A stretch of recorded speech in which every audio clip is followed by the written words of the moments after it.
You're not gonna sleep till you burp. Mommy's not gonna let you sleep.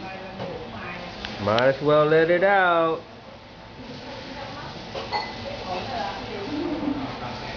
Let me sleep.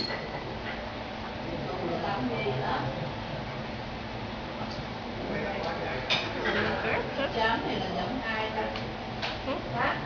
Cái chám cơm 2. Khỏe.